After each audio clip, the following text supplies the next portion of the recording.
नमस्कार, मैं विनोद पांडे शाश्वत सनातन संस्कृत में आप सभी का बहुत बहुत स्वागत करता हूं। आज की छोटी सी पुस्तक है गजेंद्र मोक्ष। लेकिन पुस्तक ज़रूर छोटी है, लेकिन इसका महत्व तो बहुत बड़ा है। और इस पे अगर मैं एक वीडियो बनाऊं तो बहुत लंबा वीडियो बन सकता है केवल इस छोटी पुस्तक पे। लेकिन मैं आपको 5-6 मिनट की वीडियो में ही सब कुछ बताने का प्रयास करूंगा। और बहुत ही उत्तम और बहुत ही दिव्य ये पुस्तक है, ये गजेंद्र मोक्ष। तो चलिए इसके बारे में आपको एक जानकारी जो मुझे मालूम है वो मैं आपको देने का प्रयास करता हूँ। श्री हरि बंधुओं, आज की ये छोटी सी पुस्तिका है गजेंद्र मोक्ष। इस पुस्तिका की कोट संख्या है 225। साफ साफ दिख रहा है, गीता प्रेस गोरखपुर से प्रकाशित पुस्तक है। और ये संवत 2079 का 75वां पुनर्मुद्रण है। और कुल मुद्रण 24,80,000 यानी लगभग 25 लाख के आसपास ये छप चुका है। और मूल्य इसका 5 रुपये है। वर्तमान में ही मैंने ये पुस्तक लिया है, तो 5 रुपये मूल्य है इसका। और इस पुस्तक के कुल पृष्ठों की बात कर ली जाए तो मात्र 32 पृष्ठों की ये कुल पुस्तक है और बहुत ही अच्छी पुस्तक है ये। इस पुस्तक के बारे में कुछ बातें मैं बाद में अपनी तरफ से बताऊंगा। अभी परिचय में इस पुस्तक का एक आपसे परिचय हो जाए तो इसमें लिखा हुआ है, श्रीमद् भागवत के 8वें स्कंध में गजेंद्र मोक्ष की कथा है। द्वितीय अध्याय में ग्राह के साथ गजेंद्र के युद्ध का वर्णन है। तृतीय अध्याय में गजेंद्र कृत भगवान के स्तवन और गजेंद्र मोक्ष का प्रसंग है। और चतुर्थ अध्याय में गज ग्राह के पूर्व जन्म का इतिहास है। यानी गज और जो ग्राह थे वो पूर्व जन्म में क्या थे और किस कारण उनको गज और ग्राह के रूप में इस जन्म में आना पड़ा, तो उसकी कथा है। श्रीमद् भागवत में गजेंद्र मोक्ष आख्यान के पाठ का महात्म्य बताते हुए इसको स्वर्ग तथा यशदायक, कलयुग के समस्त पापों का नाशक, दुस्वप्नाशक और श्रेय साधक कहा गया है।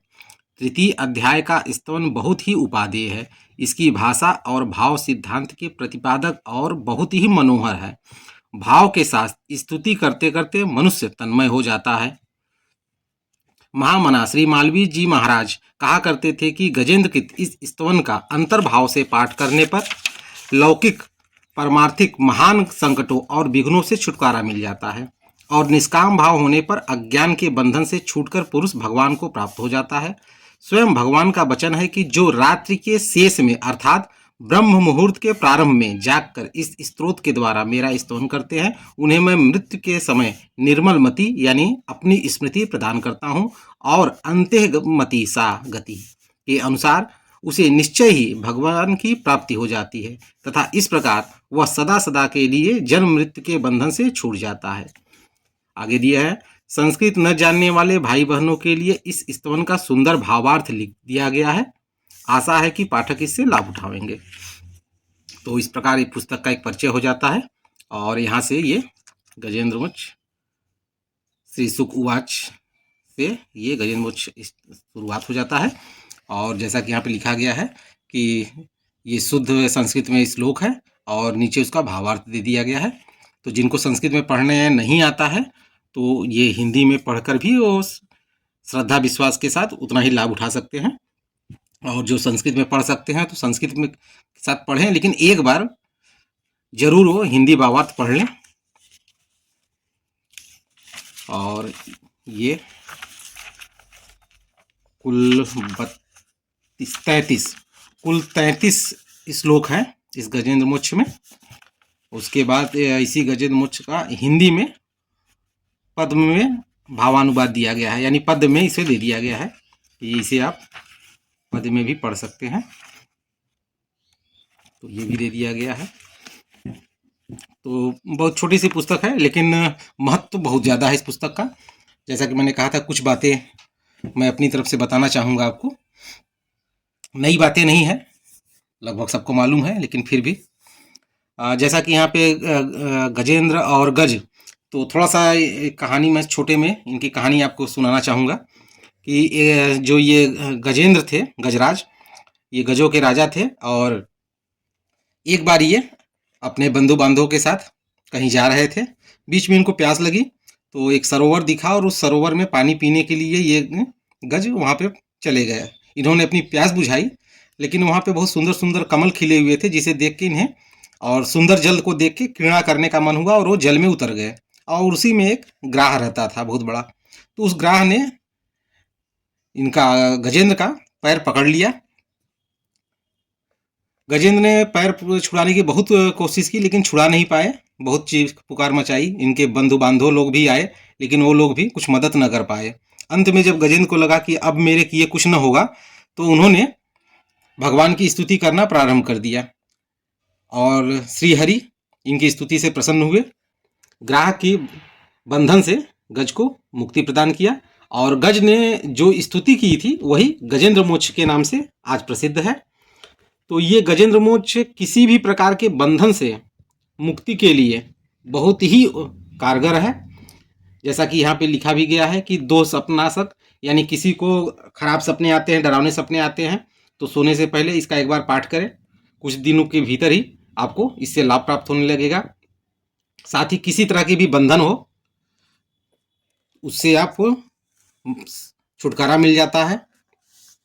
एक चीज़ों में ये और भी बहुत ज़्यादा काम करता है, ऋण मुक्ति में। अगर आप किसी से कर्ज ऋण ले लिए हैं कहीं से भी, और आपकी भावना है कि हम उसे लौटा दें, लेकिन स्थिति परिस्थिति ऐसी नहीं बन पा रही है कि आप लौटा पाएँ, तो इस गजेंद्र मोक्ष का आप पाठ करें, इससे ज़रूर लाभ होगा।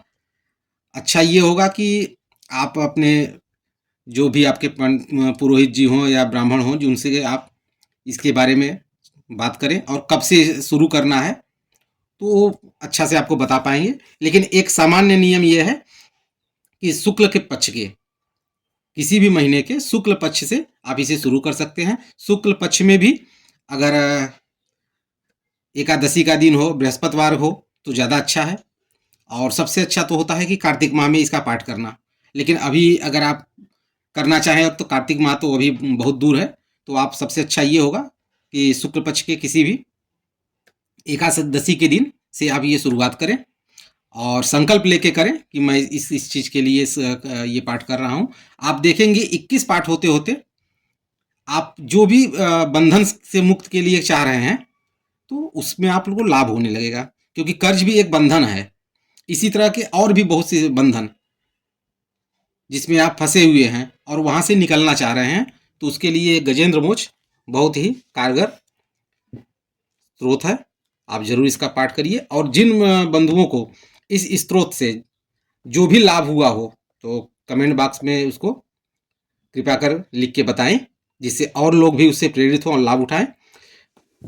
मेरे चलचित्र बनाने का जो मुख्य उद्देश्य यही होता है कि अपने सनातन संस्कृति की पुस्तकों के बारे में अधिक से अधिक हम लोग जान सकें और एक दूसरे से चर्चा करें, जिससे कि जो समाज में या हमारे धर्म को लेके या पुस्तकों के लेके या उनमें लिखी बातों के लेके जो गलत धारणाएं हैं, उसे हम अगर जब पढ़े रहेंगे अपने शास्त्र को, तो हमारे सामने अगर कोई गलत बात कह रहा है तो हम उसका खंडन कर पाएंगे। लेकिन जब हम खुद नहीं जान पा रहे हैं तो हम दूसरे को क्या बता पाएंगे। तो मेरा मेन उद्देश्य यही है, मुख्य उद्देश्य, कि अपने शास्त्र अपने पुस्तकों से एक परिचय हो सके और हम उनसे जुड़ सकें। इसी के साथ अगले चलचित्र में एक नए पुस्तक के साथ फिर प्रस्तुत होऊंगा। तब तक के लिए आप सभी का बहुत बहुत धन्यवाद। श्री हरि।